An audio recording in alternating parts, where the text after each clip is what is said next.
Welcome to the Into the Void podcast with your host, Sammy Starr. Step into the void. All right, everyone. Welcome to another edition of the Into the Void podcast. I am with Ollie Swift from Foxhaunt, a band from the UK overseas. So you want to introduce yourself? Absolutely. I'm Ollie. I sing in the band Foxhaunt from the UK. I know I had reviewed your previous EP, Mindset, but we really didn't delve into the meat of the matter of how you guys came to be and how Mindset kind of manifested and all that jazz. So I think we can kind of dig into that now that you're here. Yeah, definitely. I know every scene is kind of different, not in just like here in the States, but like in every country, things are kind of different wherever you go. How did Foxhaunt come to be? What inspired the name behind it? Just how did that all just come to fruition?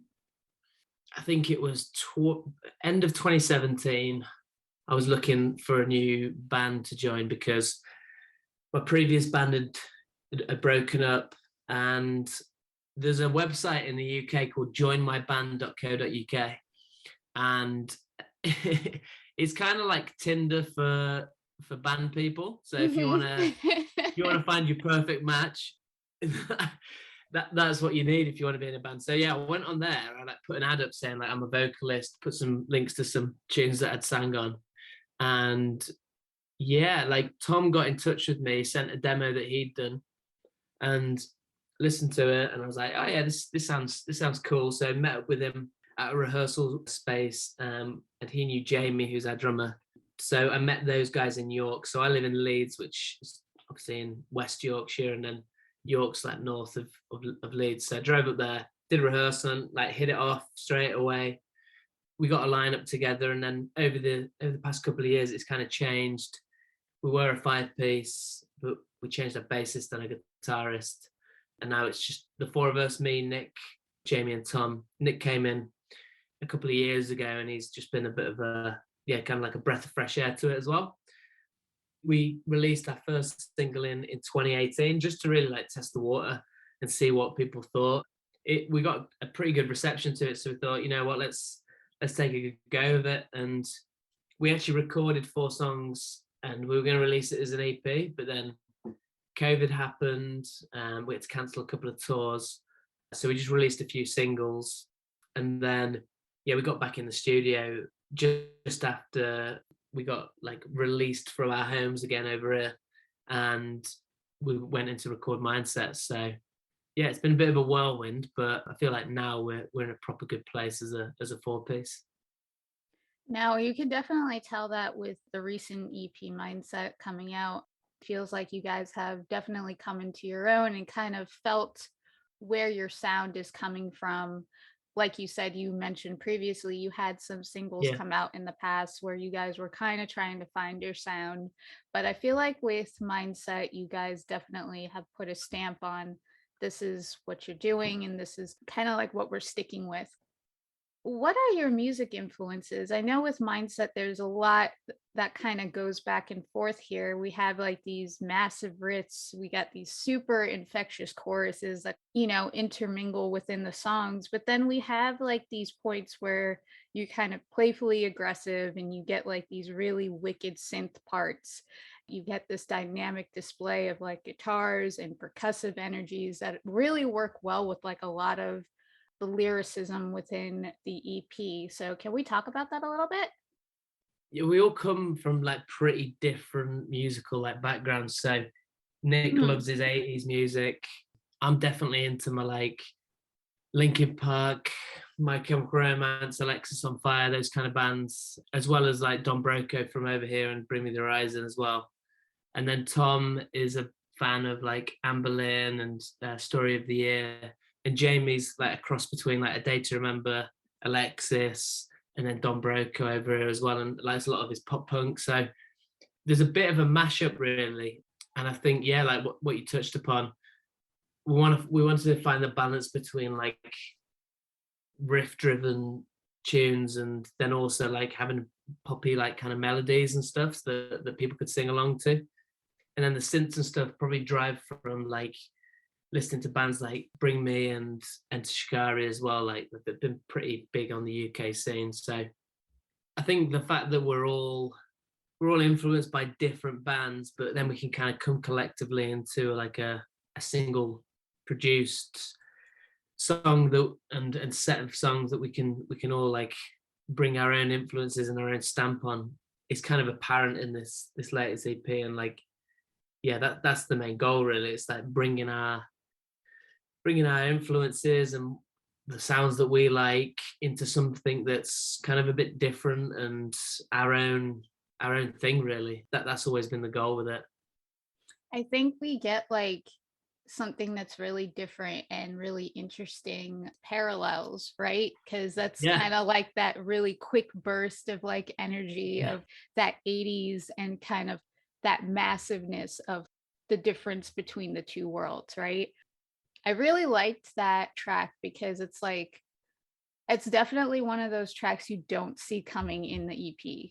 You know, you jump from your first track, Enemy, which is great in and of itself because we do get that massive burst of like heaviness and stuff like that. But then we get Parallels, which is such a different track atmospherically from what you get from the first track. Diving into the lyrical process, I know we talked about the instrumental side to it, which certainly has its fun and edgy qualities to it.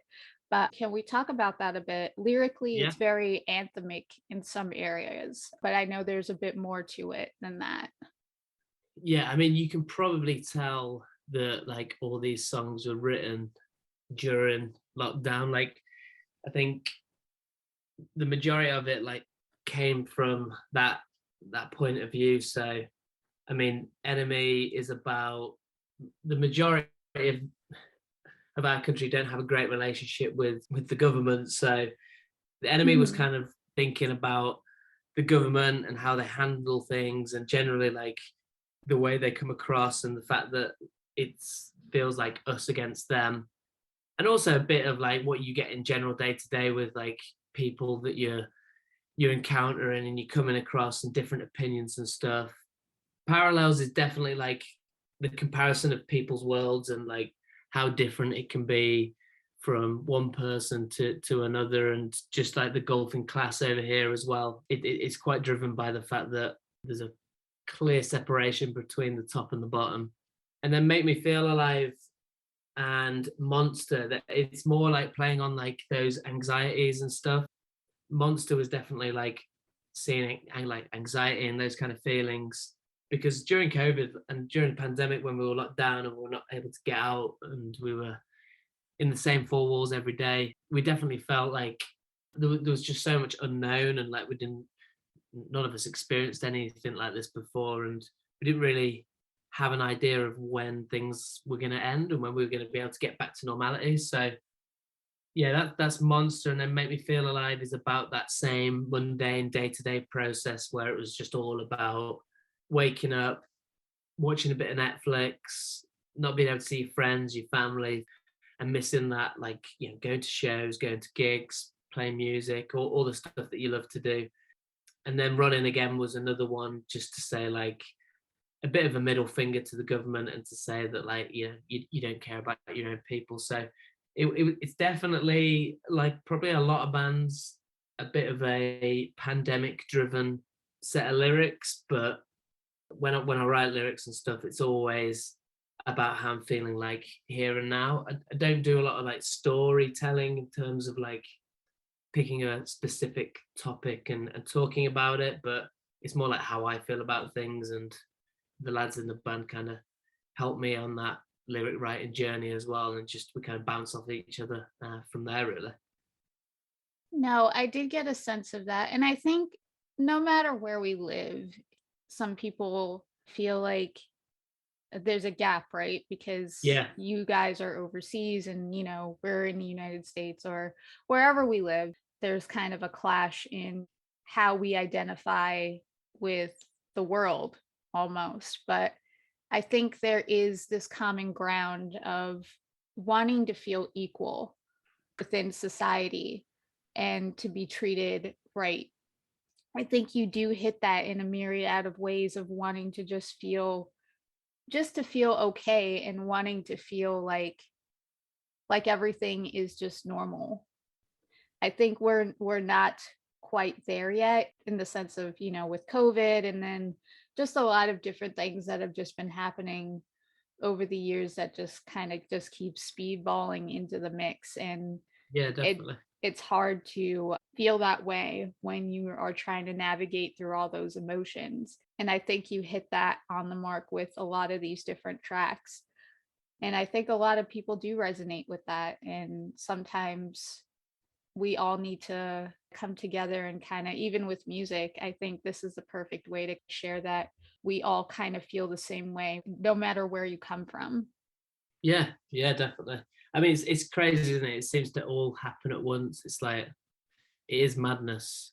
I don't know. I don't know if it's like as you get a little bit like older and you're more aware of things that stuff like this is more apparent, or if it's just a bit of a strange one at the moment and a lot of stuff is happening all at once and there's a lot of disparity between like different countries, different people, and it's definitely like at the forefront of everything in terms of like lyric writing and the feel of songs. I mean, you can't really get away from it when it's drilled into you every day, and it's like, you wake up, you read the news, and that's what's happening. So it's very topical in terms of like the songs that we release for Mindset. Yeah. You guys had said that you had wrote a few singles in the past. So, in what ways was the creative process coming into this EP different from the singles that you wrote in the past? And how did that impact that moving forward? Yeah, it was much more unified probably this time around. I think previously we've been pretty old school with like the way we wrote our songs. Like we basically allocate every Thursday night to have a rehearsal, and we get there and just try and think of ideas there and then, which actually looking back was probably like one of the most frustrating things ever, because we would just be stuck like trying to think of ideas there and then and be like, oh, has anyone got an idea? And yeah, we'd just kind of be hashing it all together to try and make something which, when the clock's ticking and you've got a room for like 6 hours and it's just like you're trying to write something, it's just not the most productive. And I know that I couldn't get the best out of myself when it was like trying to write things there and then and had nothing to refer back to. So this time we kind of reworked it and we started being much more like digital with the way we wrote. So Tom would write guitars and just lay down some like MIDI drums on his software and send that over, and then I'd put some lyrics to that, and then we'd sit down on like Zoom or Skype and just talk about the song, and then go into the lyrics, go into the melodies, and like literally pick out each track, the guitar, the bass, the drums, and scrutinize it and challenge each other to think of like the best way to go about writing things to make sure the song's as good as it can be. So it just allowed us like, to take things away and think about things a bit more rather than just being quite instantaneous with the way that we wrote. Like before, it was very much we were in a rehearsal room, we wouldn't really record it, but this time we pre-produced it, we laid the demos down, and then we listened to a batch of songs and picked out the best ones, and really worked hard on the 5 to make sure that they're the best they can be. It was much more considered, and we spent a lot of time going through the details, which was actually really fun to do, and we definitely use that kind of technique going forward because it gets you a better song, and it makes us better as songwriters as well. I think as you, I guess, move forward, like as a band, I know you guys are still relatively new in the sense of you guys have been out for a few years now, but as you become more unified and start making more music together, and I know kind of COVID kind of threw a monkey wrench into the mix of doing things, but as things kind of collectively become better, fingers crossed, making music will generally become a more unified experience, I think, for everyone. Because I think when COVID came around, the making of bands was a little bit harder because everybody was separated and you couldn't really do music traditionally the way you would on a regular basis. I think as things kind of become better, we could go back to making music the way we normally do, in the sense of a more unified experience. What have you gotten out of this personally now that Mindset is finished? What has the feedback been like? And would you change anything about it now that you've kind of like sat on it a bit?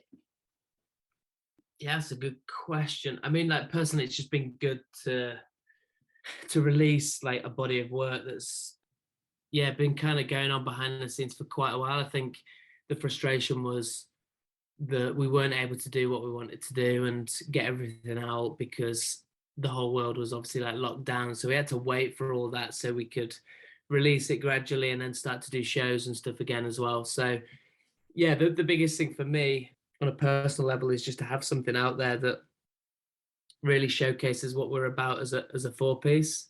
Like obviously, like you said, we're pretty new in terms of like how long we've been around and the shows we've been doing. I mean, the past 2 years has just halted us, and even though we've still been developing that behind the scenes, like obviously we haven't been able to get out there as much as we want. So it's definitely increased our fan base, and we've had so many new people coming in and saying that they like the new songs and like attracting new followers and stuff, which has been great. So yeah, that's been really good. And then also just like everyone that's been supporting us so far as well. Like we've had some like amazing comments, and yeah, you probably didn't take it in as much as you should because you always scrutinize your own work more than anyone else. Yeah, actually the feedback's been great, and I think it's challenging because we're still like a smaller unsigned band, but we definitely feel collectively as a group that we've taken a big step forward, and we're just now straight on to writing the next set of work, and that's already at the forefront to go into the next part of the year really. So yeah, it's been good, and it's opened a few new doors as well, which has been obviously positive for us as a band. Even though I know you're being your worst critic as a musician, I feel like Mindset definitely sounds more mature. If I was just coming across this and I didn't know about the other few singles that had come out before this, I would definitely feel like you guys had been around for a while. Oh, That definitely registers with thank you. this EP. I feel like you guys do have a bright future because, like I said, this EP definitely was a breath of fresh air. We keep saying that this is like a brand new experience for you guys, but this is kind of a fun question that I like to ask a lot of artists. If you could work with a band or artist, who would it be? Whew, that is a good question. I think it would have to be, for me at the moment, it would be Alexis on Fire, just because they're such like, as a band, we all love them and think they're insane. And then also like Dallas Green and the rest of there's just so much talent in there that it would be amazing to just like do a collaboration with them and yeah, bring out a Foxhaunt Alexis on Fire track. That would be amazing. I suppose that's from our scene, but then like on a pop level, I think like doing something with someone like Lady Gaga would be pretty mint. Oh my Like God, yes. I'd love that. I'd love that. I think she's really sick. So that would be pretty cool.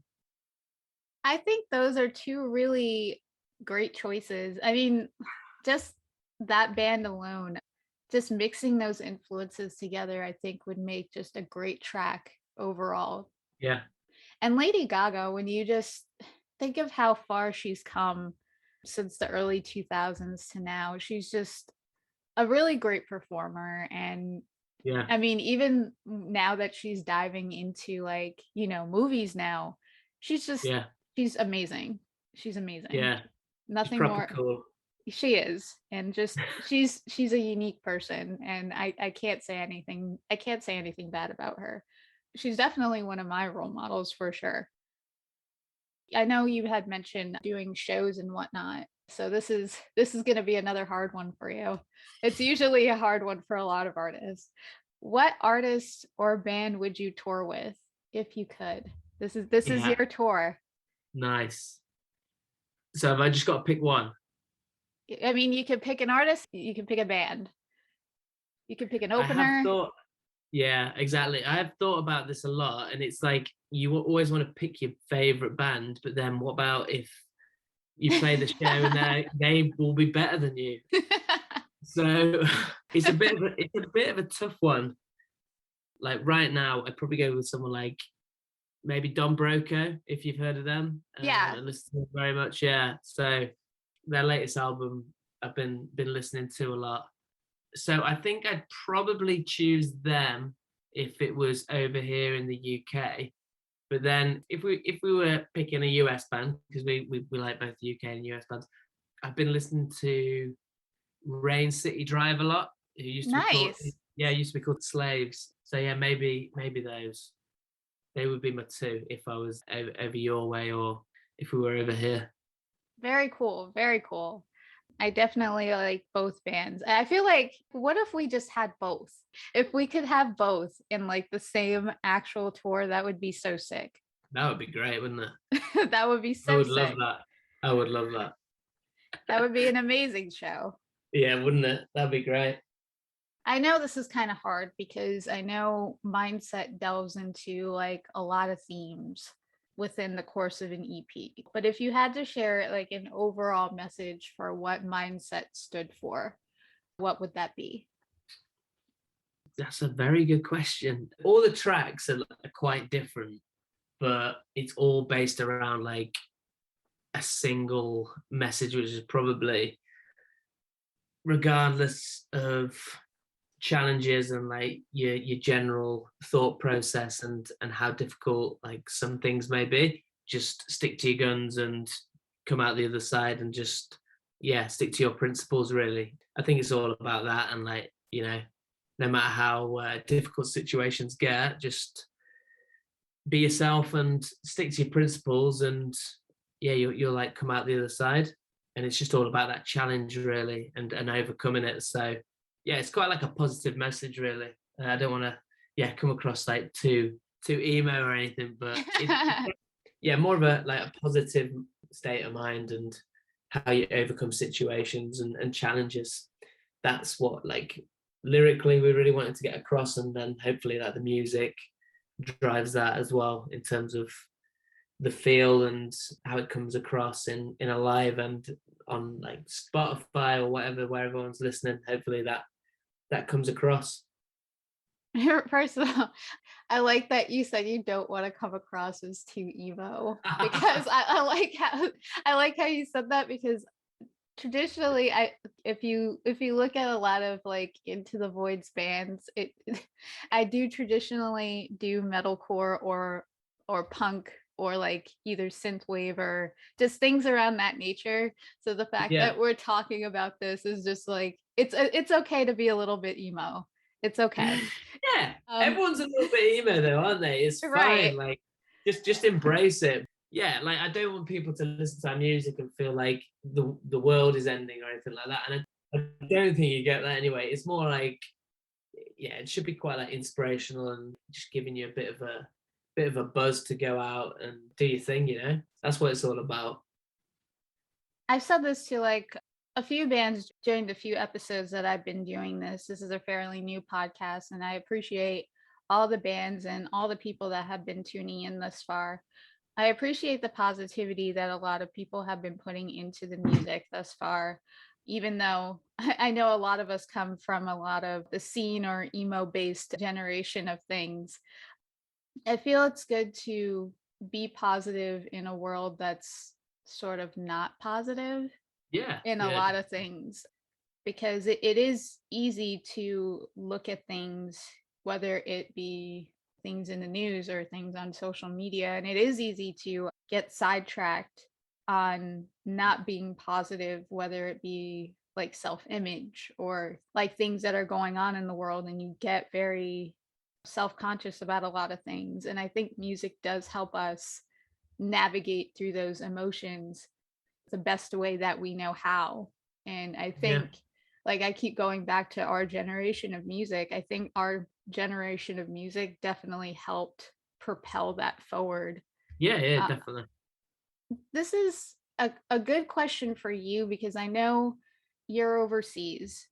With your music, do you feel at times it's easier or harder to navigate your music to the masses? And I know when looking at music collectively, like within our scene, we have like usually the big head honchos. We have like you guys, which are, the UK, Europe, we have Australia, we have, of course, the United States, all kind of within this network of the scene. I noticed that there's some places that kind of blow up in the scene, and then there's some places that are not really recognized for the talent that's out there. And I know Mm-hmm. you can look at, again, like places like Japan, where the rock scene is often overlooked at times because of maybe language barriers and stuff like that. But if you listen to the music itself, it's amazing, right? Mm. But then Yeah. you look at like small bands like yourself within the UK, where you guys just started out, but you're not very well known, but your music is fantastic. Do you feel like it's harder at times to get your music out to the masses because of demographics? Yeah, I mean, it's a tough market, isn't it? It's like there's a lot of amazing bands about, there's tough competition, and I do think like geographically, like you go places like Germany and tour Europe, and you'll get crowds there that will people just go out to listen to live music. Over Mm-hmm. here, you do have to try and establish yourself a bit more and get an appetite from people to come out and see you. Obviously, we'd love to tour Europe a bit more. We'd love to tour America, and then we'd love to tour Asia as well, because there's an appetite out there for rock music. It just feels like at the moment we're in a bit of a pop cycle, and it's all about pop music and grime and rap and stuff like that, which is Right. cool. And I don't mind. I don't listen to them very often, but I do think that eventually like rock music will be at the forefront and shine again. I think like bands like Bring Me. I mean, the other night they did a collab with Ed Sheeran, which was like insane, and that puts like metal music and heavier music at the forefront again. So whilst I do think it has its challenges, I wouldn't change it for anything. Like I'd rather be in a rock band and love the music rather than being in a pop band and not be as passionate about it. So I think we'll continue growing and get our opportunities. And now we're playing live again. We'll get more experiences and different potential door openers that will allow us to progress more so. But yeah, it's definitely competitive, but it's definitely worth it because we getting back to playing live again at the back end of last year was just it was insane. It was like 2 years since we'd last done a show, and then doing that for like an hour it made it all worthwhile. So yeah, what you say is valid. It's not easy. No, I definitely agree. And I share some type of, empathy with you guys, definitely being overseas. And because a lot of the music that I do listen to does come from overseas, believe it or not, because I Yeah. like, even though I have to apologize for anybody that does listen to this, I do like a lot of bands from the US. I'm not knocking that at all. But I do feel a lot of the creative talent does stem from overseas, and it's often overlooked, and it's a shame because I feel like at times it's not really given a chance because people do not often open up and are not willing to open up to new experiences because of that. Because I feel like if they do, they would realize that, especially within the rock industry, definitely within, the metalcore or pop punk or the punk sector of things where things are not as popular, if you open up to your surroundings a bit, you would see that there's a lot more going on than you realize. Yeah, definitely. I mean, like it's kind of the culture nowadays, isn't it? Like everything's pretty accessible, so people can go onto social media and pretty much choose what they want to hear when they want to hear it, rather than when you used to like go to like CD shops and record stores and like pick out and look at the artwork and stuff. You don't really get that nowadays, which is a bit sad. But yeah, I think you've just got to be releasing new music because like as much as you can, because everything's so quick turnaround and fast paced. Like if you don't do something for a few months, then by the time your next thing comes out, there'll be a new kid on the block that is taking the limelight. So you've got to be pretty ruthless with your releases, and that's the way we'll do it. But it's challenging, but it kind of gets the best out of us as well. I think if it was an easy ride, we probably wouldn't write as good music, but the fact that it's challenging just kind of adds a bit of fuel to the fire, which is always good. I guess this is a good topic for the next question since we're already talking about it. If you could change anything about the music industry, what would it be? Ooh, that's a good question. I actually don't know, like, because if you got rid of Spotify, it wouldn't be as easy for people to listen to music. I think the biggest thing probably is people's willingness to pay for. I mean, don't get me wrong, we've got a load of people that will pay £6, which is probably like $10 to come see a gig. I think there's a lot of like difficulty get people don't want to pay for shows sometimes, and like kind of scrutinize every penny and every pound, which is cool. I do it sometimes. Well, I'm guilty of it, but yeah, maybe like just the willingness to get people out to watch live music. That's probably the one thing I'd change, because I think going out to support bands like for a 30-minute set and pay a fiver or whatever would probably go a longer way than a lot of people expect. So yeah, getting more people involved in like the live music scene, I reckon, because when I was growing up, we used to travel like an hour, 2 hours, maybe more, just to go see bands, just for the fun of it. So yeah, I feel like that's the one thing I'd change. I think you're right on that for a lot of reasons, because I feel like we're losing a lot of live spots because people are so inclined, I guess, to stay in and listen to music now as opposed Yeah, to that's it.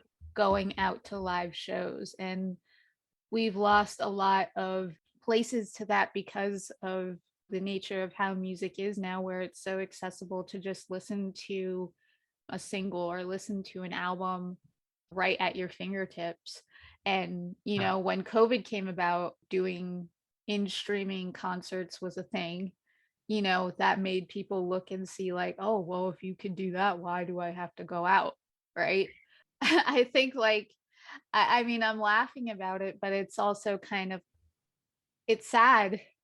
While I do like to listen to an album or a single and get that experience, that's all well and good to listen to your stuff on like headphones. I don't think anything really beats the feeling of feeling the music like in Yeah, your chest, or like seeing your favorite band up on stage and just feeling that music just coursing through your veins from your favorite artist, and then looking back on that and like saying like, geez, I'll never get to like maybe see that band ever again. I know when I got to see One OK Rock, I often go back to this memory because One OK Rock is not a band that traditionally comes to the States a lot. So when I got to see them in New York, it was like the most ridiculous show I had ever seen. And just feeling that music just pulse through your veins, just feeling that music just sink into your chest with everybody just around you, and just enjoying and just hearing everybody singing the lyrics out to like the artist, and you're like singing the music out to the artist. Just all those things that you don't get seeing the concert on your screen. Like, yes, you can pretend to be there, but it's not the same experience, No, not at all. Not at all. I definitely get where you're coming from on that, on every aspect. I often like to ask this question because it's sometimes, I guess it's an interesting answer to see where people would be at if they were not doing music as a career. If you were not doing music, what would you be doing instead? If I'd probably be playing, I'm quite into my football, which you guys obviously call soccer. So I'd probably be playing a lot more of that. I think I probably don't because music takes up the most of my time. So I'd probably be playing a lot more sport. So I'd probably be a lot healthier and in a lot better shape. Yeah, I'd probably be playing a lot more football. I watch a lot of it still. Obviously, gigging a lot, and the weekends are the best time to play shows. So that takes up a lot of our time, and yeah, making sure that we're always writing and stuff obviously takes up your evenings. So I think I would definitely be playing football more. I don't think I would be. I wouldn't. I was never good enough to be like a pro footballer, but I'd definitely be playing it a lot more than I currently am. So I think that probably. That would be super cool though. Yeah. Seeing you up on TV and stuff like that when the games actually come on TV, I'd be like, I know that guy. I know, imagine. If I feel like if I wasn't a journalist, Yeah. I feel like I would be doing skateboarding if I Would you? was. That's pretty cool. Yeah, nice. I was actually doing a lot of that back in high school, and Really? I wanted to take that into actually doing that like full force, or probably a marine biologist. And that That's was wow. right. A lot of people don't really know that about me because writing and music has kind of always been my two biggest passions. But like before that, in high school, I was really dead set on going into marine bio, or if I wasn't going to do that, I was like really dead set on really becoming like a skateboarder. So, Wow. They yeah. are different ends of the spectrum there. That's pretty cool. I was always really bad at skateboarding. Yeah, respect. That's pretty cool. I know you were talking about gigging and stuff before. I always like this question because they're always the funniest answers for me in terms of the best venues that you've ever played and the worst venues that you've ever played. The best venue for us is probably, I mean, in terms of like being iconic and like a place that we just like love performing because it's like our hometown show. It would be the Fulford Arms in York. It's like a little venue. We played our latest hometown show there and sold it out, and like it's always proper good vibes. And yeah, it's just like a really friendly venue. Everyone's happy to see each other and happy to come watch some live music. The worst venue we played this festival which was not the best. I mean, it was fine, not great. I mean, we were basically like the only heavy band playing, and we were coming on after like I think it was a Simon and Garfunkel cover band. Oh Um, no. yeah, so we got on and we like it was basically the back of a lorry just in front of a cattle farm, so it stank of cow shit basically. And we played out to be fair, there's quite a few people there, but they were all more interested in like the merry-go-rounds and little when you try to hook a duck and stuff like that, all those Right. they're more interested in that, and they were just like sat on hay bales just like looking at us like, what the fuck are you guys doing here? So probably that, just because as well the stench of cow shit was horrendous, and that would probably be the worst one. Oh my God. Yeah, That's it wasn't great. terrible. I think it That was Nick's second gig as well, and it's pretty imprinted on our minds. So yeah, that would probably be the worst one. oh my God. That's Yeah, terrible. yeah, not great. Oh my goodness. I think the worst show that I probably ever went to was like, I don't know if you had ever heard of Six Flags. Six Flags is like an amusement park that's over here, roller coasters and stuff like that. Right, yeah. I think it was horrible for me because it was me and my sister that had went, and we had went to, I don't know if you guys have heard of the Maine. The Maine is pretty huge here. It kind of made up for it afterwards, because when we went to a show after, it was 10 times better than this show. It was super hot there. The show didn't start for at least like probably an hour. We had just gone on a bunch of roller coasters. And then the people that were sitting next to us were all up on us. It was like one of my first concert experiences. And I was just like, if every concert experience is going to be like this, I don't know if I ever want to go to a concert again. Just Yeah, like bit people, claustrophobic. right? People were just like pushing against us. It was terrible. And I don't think like afterwards I ever wanted to go to a concert again. I wouldn't trade it for the world, because like it was the first time I had ever went and saw them. Yeah, no, I never wanted to go to a concert at Six Flags ever again after that. It was terrible. I was like, this was just like a one and done kind of thing. If I ever want to go and see somebody, it will not be at Six Flags. I mean, it sounds pretty scary, but yeah, you made it out alive, which is the most important thing. Oh my goodness. For you as an artist, what is the best advice you've ever gotten as a musician, and what makes you still passionate about what you do? Yeah, don't like give up on your the sound that you want to create. Basically, that's the main thing. Evolve as like musicians and improve our songwriting and stuff. So things are bound to change and influences change as well. But what the EP is all about is like sticking to your guns and overcoming things and just getting better at what you do.